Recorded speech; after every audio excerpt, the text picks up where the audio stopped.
Hello and welcome to another ZBrush for iPad getting started video. In this video, we're going to take a look at the new UI for Noisemaker 2.0.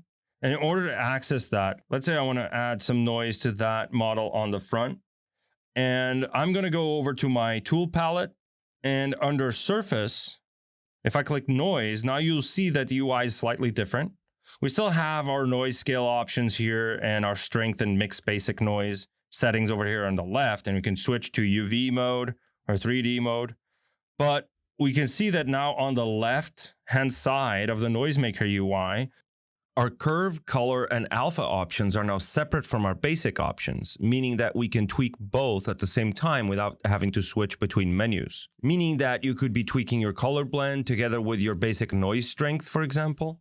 And you can still take an image and put it into Noisemaker as an alpha, or actually take a picture. So let's say I still want to take a picture of, let's say, my keyboard pattern over here, and I'm going to use that photo.